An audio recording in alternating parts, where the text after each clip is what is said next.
Good evening. Well, so a lot of you asked for the SFP, so I'm going to use the Eastern Cape September 2024 paper. It is available on testpapers.co.za. They've also asked for the statement of comprehensive income, but I'm going to now focus on the SFP. So if we do come across transactions that are relevant to the SAKI, we will just ignore those. We are only going to focus on the SFP. And this is a nice one because they didn't ask for any one of the notes. So it helps you to be able to do the SFP directly on the face of the SFP without any notes then.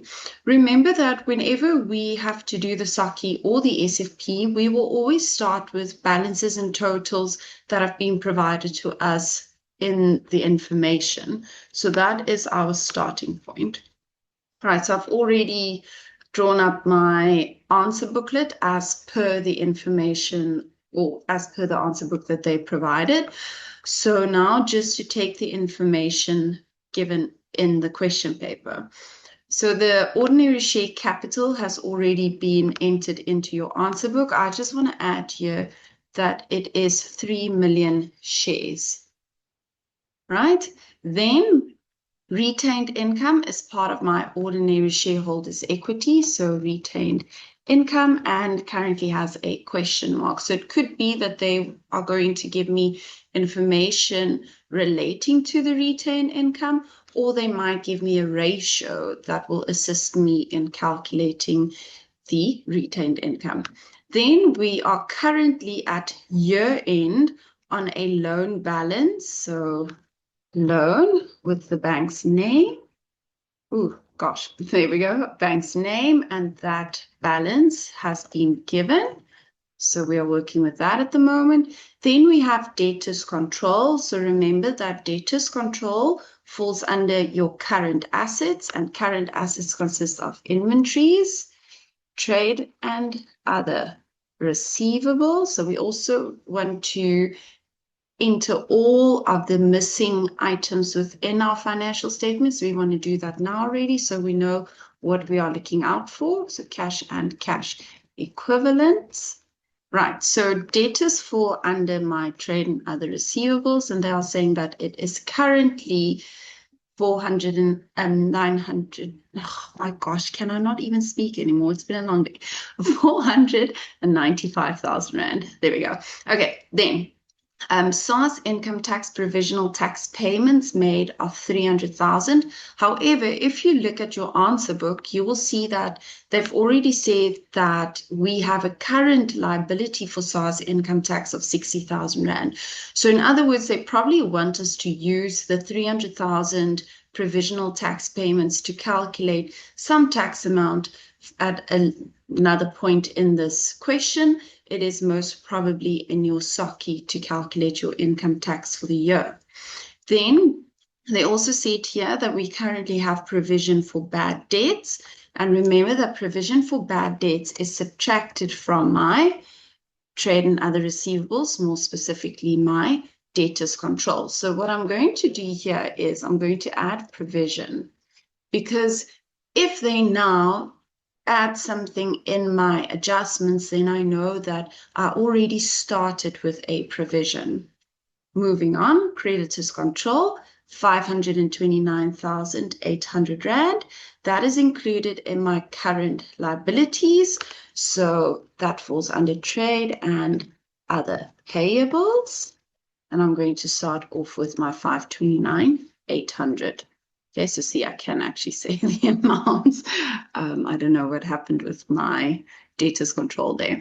Okay, then bank favorable has a question mark. The reason why they are indicating that this is favorable is for you to know that it's to be included in your cash and cash equivalents.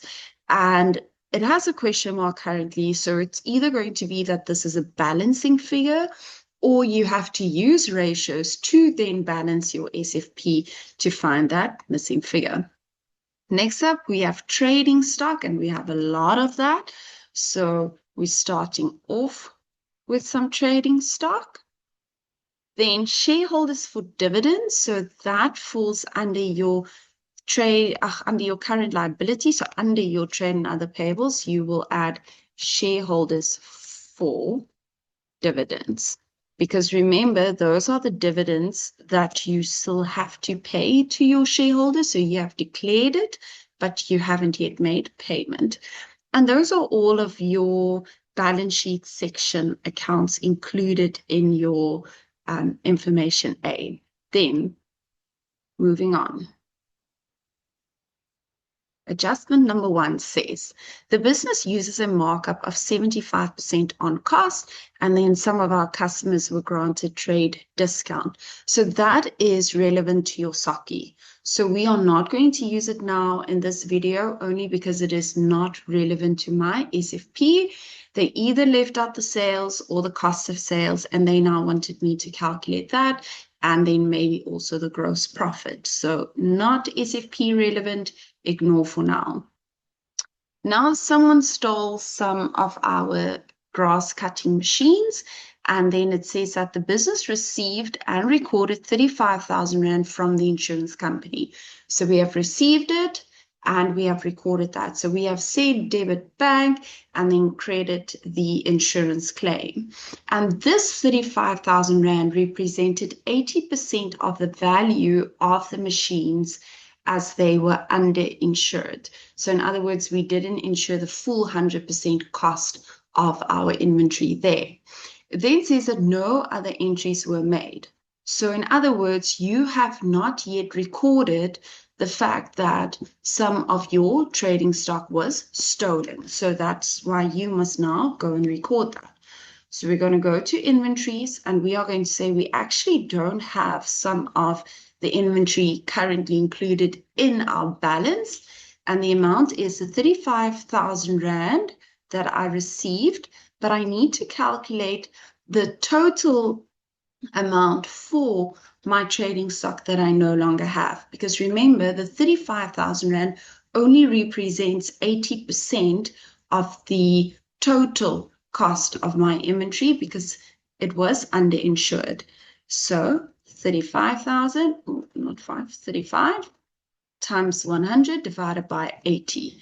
So this is the total cost of my trading stock that I now have to remove. So this will be a deficit due to, or then a loss due to theft that I'm debiting, and I'm crediting my trading stock asset.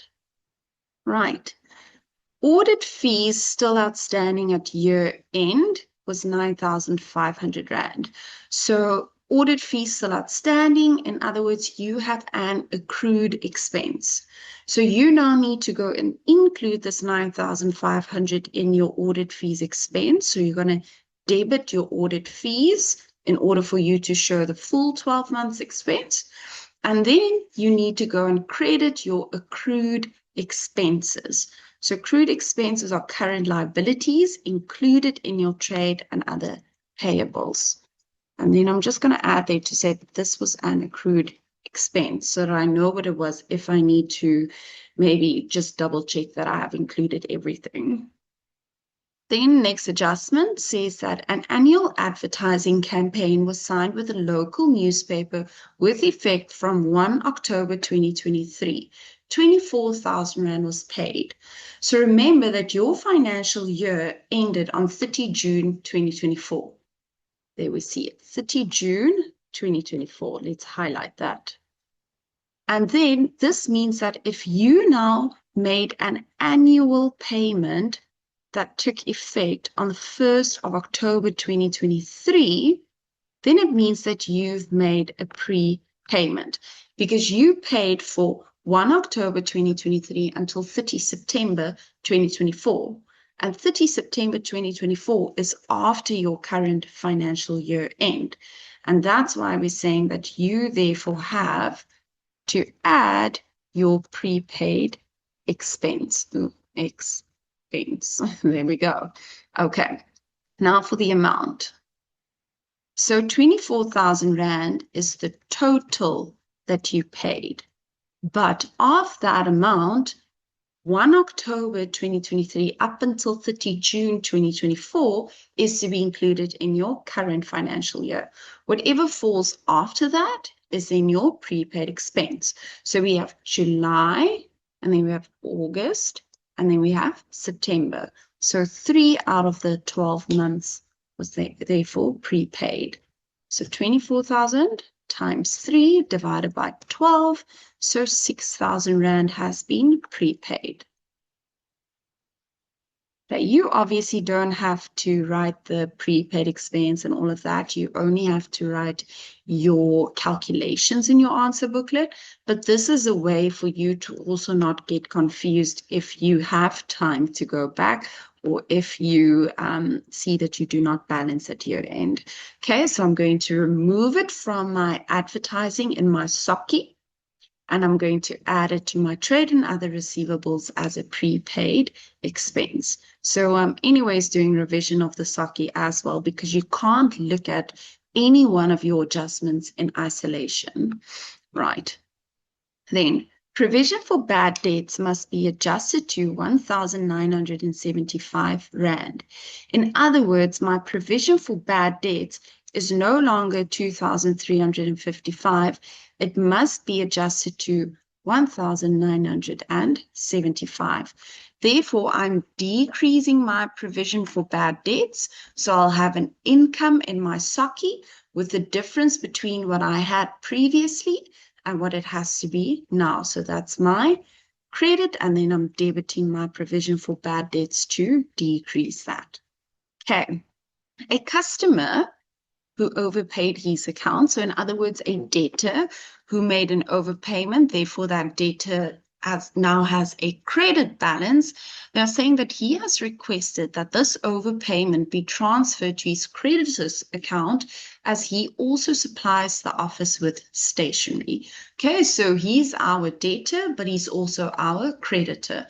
And in his debtor's account, so included here in the trade and other receivables, they are saying that you have a debtor with a credit balance, so a negative balance. He now wants this account to be transferred to his creditor's account. So he currently has a credit balance. To get rid of that, you need to debit his account for that to be 0 in the debtors. So this is the transfer. Let's call it transfer. Okay, and I now need to transfer this to his account in my creditors. So I'm adding onto my creditors transfer, because I now owe him this money. He has made an overpayment. So debit my debtors control, credit my creditors control. Right.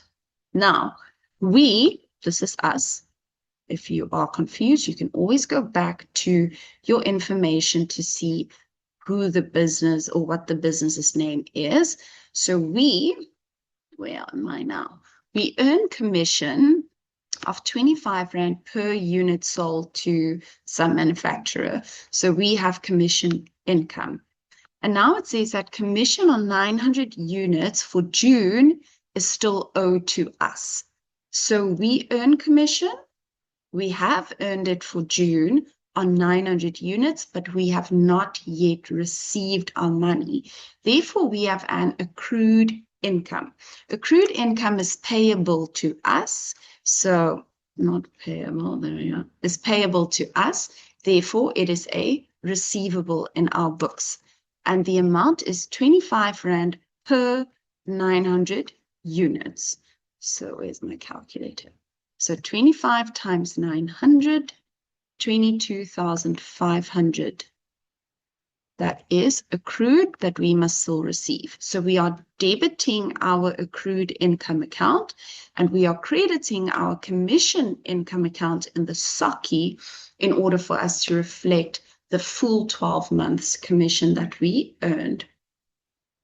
And key there is that we earned, but here we see that we have not yet received. Okay, the company paid 2 directors up to 31 December 2023. Now the alarm bells already have to go off, because it says that paid their 2 directors up until 31 December 2023. Yet your financial year ended 30 June 2024. So already you should see an accrued expense coming up. An accrued expenses fall under trade and other payables. So I'm going to do my calculation here, directors. It says that I had 2 directors, and I now paid them up until 31 December 2023. So in other words, I paid them for 6 months. 2 directors, 6 months each. They earn the same fees. So lovely. Same fees, no weird calculations to be done there. The only weird thing is I don't know at which amount, at X amount per month. That's the only problem that I have. So in other words, I paid 2 directors for 6 months. Let's do that for 6 months. And I paid each one of them X amount. Let's do that to make it easier. Right. Then it says that I also employed a 3rd director on the 1st of April 2024 at the same monthly rate as the other 2 directors. Lovely. Once again, we're working with the same amount for all of the directors. So I also had one other director that I employed for April, May, and June. So for 3 months at the same rate as the other directors. And it then says that no directors' fees were paid in the second half of the year. But luckily for me, I did pay 2 of my directors up until 31 December. And that has been recorded in my financial records. Directors' fees, 450 Rand. So in other words, the first semester basically of my financial year, I paid 2 of my directors, and that added up to 450,000 Rand. So I can now use this to calculate my monthly payment to each one of these directors. So I'm going to say that X Rand is equal to 450 divided by, because here it was multiplied by, divided by 12, because 2 times 6, right? So 450,000 divided by 12, and that is 37,500 per director per month, because remember, we are calculating X, and X is the amount per month. Let's add here per director. Okay, because we said we paid 2 directors for 6 months. Right, so now we're going to say that, okay, so 37,500, we have already paid them up until December, but that is only the first 6 months. So we now also need to pay each one of them for another 6 months, each one of my 2 directors that I had for the full financial year. But on top of that, I'm also still overdue on the payment to that one director that worked for 3 months in the current financial year at the same rate as the other directors. So 37,500 times 3 for the 3 months. Okay, so 6 months for the 2 directors that I have had since the beginning of the financial year, and then 1 director that I only had for the 3 months in my current financial year. So together that makes up for 6 times 2 plus 13. Okay, so 6 months for 2 directors plus 1 director for 3 months times 37,500. So 562,000 Rand that we still have to pay, and the 500. Okay, so 562,500 Rand that is still payable to my directors. So payable to them, therefore I'm going to debit the expense directors' fees in order to include all of the directors' fees that should have been paid to my directors for the current year. I haven't yet paid some of it, so that now goes with my trade and other payables. directors' fees. Okay, right. So it's actually quite simple. You just have to read carefully. Next, we also had premises have been rented out since the 1st of August 2023. Once again, when did my financial year start? If my financial year ended on 30 June 2024, it means that my financial year started on the 1st of July 2023. So did I rent out this office space for the full 12 months? No, I didn't, because I only started renting it out from the 1st of August 2023. So in other words, I only rented this out. We look at rent. So rent income only for 11 months during the current financial year. Okay. And it then says that according to this agreement, rent will be reduced by 800 Rand per month with effect from 1 May 2024. So first of all, we didn't rent out the space for the full 12 months. It was only for 11 months. And then included in that financial year is the fact that the rent reduced for May and June. Okay, so rent decreased by 800 Rand on 1 May 2024. Okay. And then also, rent for June has not yet been received. So in other words, I didn't receive the rent for the full 11 months at which I now rented out this space. I am still waiting for 1 month's rent. Sorry, I just added a blank page to do calculations. So I just want to move this over here. There we go. Okay, so I received August, September, October, November, December, Jan, Feb, March, April. So for 9 months, I received X amount because I don't know what it is. Okay. Then for May, for 1 month, I received X minus 800 Rand. So I only received the rent for 10 months because I only started renting out this space 1 month after my current financial year started. And I'm yet to receive the last month's rent, therefore only for 10 months. And that then added up to what I recorded in my financial statements. So let's go see. That added up to 98,500. So I'm going to say for 9 months, I received X. Plus, for another 1 month, I received X minus 800 Rand. And all of that added up to 98,500. This should be easy because you are now grade 12 and you've been doing solve for X for quite a while. So you're sitting here with 10X. So 10 times the amount, keeping in mind that 1 month, it was 800 Rand less. All of that added up to 98,500. So then it's just a solve for X.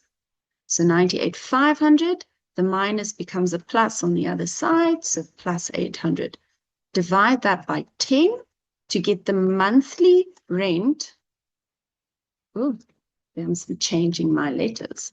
The monthly rent of 9,930. But now, extremely important, X was the amount before the decrease. So this is before the decrease in rent. And the month that you have not received the rent for is the amount after the decrease. So 9,130, right? So 9,130 Rand has not yet been received. So you now need to go and credit your rent income account in order to show this amount in rent income. And then you are going to debit your accrued income, trade, and other receivable. And I'm just going to say their rent income. Okay, right. So that was maybe a bit harder, but also not really. Once again, accounting is a lot of reading with comprehension. You just need to read the transaction more than once and really go and just take that sentence apart in order to see what actually happened here. Okay. An additional provisional tax payment was made on 30th of June. We are not interested in this now because we already have the fact that income tax of 60,000 Rand is still outstanding at year end. And that's the only thing that we need for our SFP. So they wanted us to use the provisional tax that we have paid and recorded, plus this 200,000 Rand that we have not yet recorded, minus our year-end balance to then calculate our our income tax as per the SOCI. And then using the 28% of tax on net profit. But we are not doing that now. Okay, loans. The loan balance on the 1st of July 2023 amounted to 1.49 million. So what I want to do is, where's my loan? Okay, I'm just going to put this over here for now. I'll explain now. Ooh, that went a bit too far. Okay, so SFP.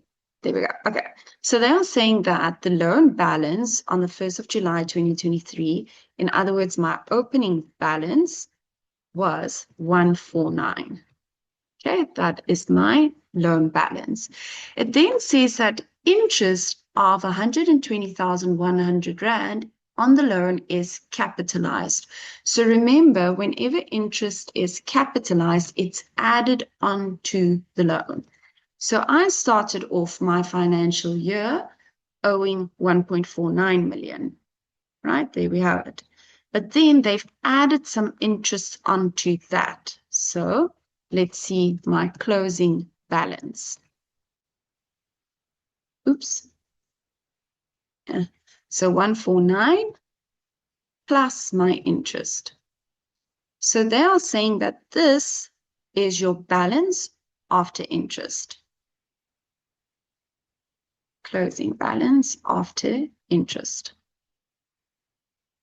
After interest. However, according to my SFP, I only owe them 1.3. So that means that I made repayments. Obviously, because you can't just keep this loan forever, you need to make repayments. So the difference between your opening balance plus your interest, the balance that you get there, is more than your SFP's balance because the difference there is you've made repayments. So 160. Let's just find that difference to see how much we repaid. Because remember, usually where they're going with this is you need to reclassify the capital portion of whatever you are going to pay in the next financial year. You need to reclassify that as a current liability. So our repayments amounted to 306,100. So this is my gosh, now nothing's happening. 306, was that the amount? 306,100. So those are my repayments. Okay. Remember that includes interest because they said interest is capitalized and I'm making one payment. So here it also says that a fixed monthly installment, including interest, was paid in full and recorded. So that's also why we know that our amount is the amount excluding the repayments or the fact that we have already recorded the repayments. That's why we know that we can use that to minus that from our closing balance as per the statement after interest to find the loan repayment amount. Then, due to tough economic conditions, Zeno Limited negotiated with the bank to extend the original term of the loan. The bank agreed to this request and thereby reducing the capital portion of the loan repayment by 5% over the next financial year. Okay, so remember, we have now calculated the repayments including interest. We are only to reclassify the capital portion that is to be repaid within the next financial year. Therefore, you need to take your total repayments minus the interest amount to find your capital repayment amount. So 306 minus 102. So the capital portion that you repaid in the current financial year is 186,000. But now they are saying that you aren't going to pay 100% of what you paid me this year as a capital repayment. You are going to pay me that amount minus 5%. So only 95% of that capital portion. So therefore, times 0.95. So we are only going to pay 176,700. Come on, 176. Is that it, or is it not something else? I was struggling a bit there to get this thing to paste. Okay, so that is my capital repayment amount, and that is after 5% decrease. Okay, so this is my capital portion that I'm going to repay in the next financial year. So I need to now say that it's no longer a non-current liability because it is now the current portion of loan. So we only reclassify the capital portion of the loan. Right, next up, ratios. So once again, this is now the point where we are not going to freak out because net asset value per share is your ordinary shareholders' equity divided by the number of shares in issue. If you aren't sure, remember you are going to have a formula sheet. So if you go all the way to the back of your paper, you'll see that you have your shareholders' equity divided by number of shares issued. Okay, so that is now, if you obviously are only going to rely on that to confirm what you already know because you should study this. Righto. Okay, so they are saying that if I take my ordinary shareholders' equity, wait, I don't want to do it here. I want to do it here. So my ordinary shareholders' equity, if I take that amount and I divide that by the number of shares in issue times by 100, it will give me 675 cents. I do not know what my ordinary shareholders' equity is, but I do know that I had 3 million shares in issue, can times that by 100, and that equal to 675 cents. Okay, so ordinary shareholders' equity is now my question mark, or if you want to, you could say that is now X. That divided by 3 million shares times 100 to get it to cents was equal to 675 cents. So now we're just going to do the inverse of that. So we're going to say X equals 675 cents times by 3 million, because here it was divided by. So times 3 million divided by 100, because over here it was times 100. So 675 times 3 million divided by 100. And that is my ordinary shareholders' equity. Right, which means that I can now calculate my retained income because I already have my ordinary share capital, and it is just the difference between ordinary shareholders' equity and my capital. Very important to know your ratios and then to also know the layout, the template of your SFP. So 600,000 Rand for retained income. We are not done yet. They also told us that the current ratio is 1,3 to 1. Current ratio is current assets to current liabilities. So they are saying that for every 1 Rand in current liabilities, you have 1 Rand 30 cents in current assets, 1.3. So that means that whatever you currently have in your current liabilities, that is it. You don't have any other current liabilities. You now need to go and calculate the total. Okay, so starting with the creditors control balance of 529,800 plus my accrued expense plus the transfer plus the director's fees. So there we have our total trade and other payables. They didn't give any further information regarding the shareholders for equity, so you are just going to assume that that is the total amount payable to your shareholders in dividends. So add all of those together to get your total current liabilities plus 176,700. So 332,300.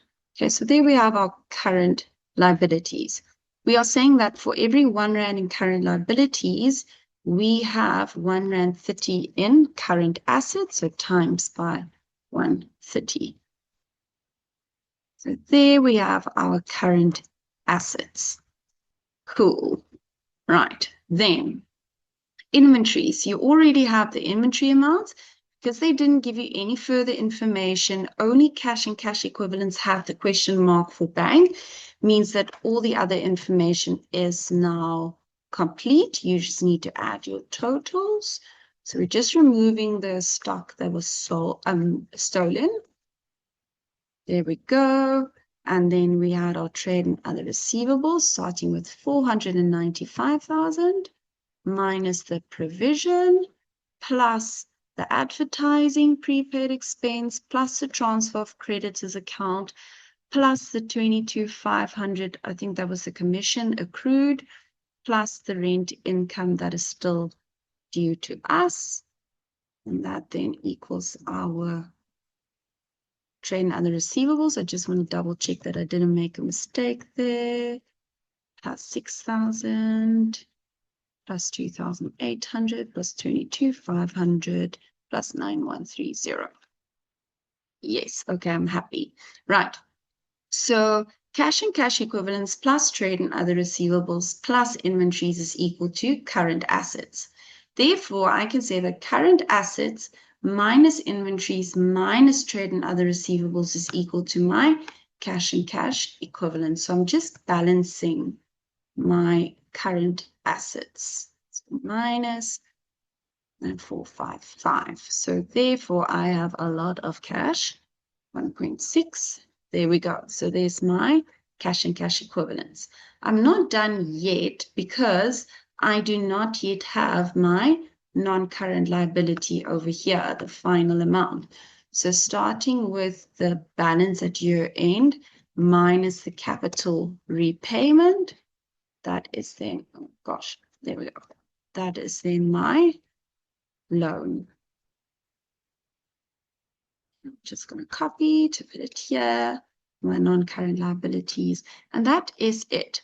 They didn't want you to calculate the total assets. They didn't want you to calculate the non-current assets, nor did they ask for the total equity and liability. So please do not calculate those or try to calculate those. It's been grayscale. That means do not do anything with it. Okay, and that's the SFP with luckily no further bloopers on the amounts.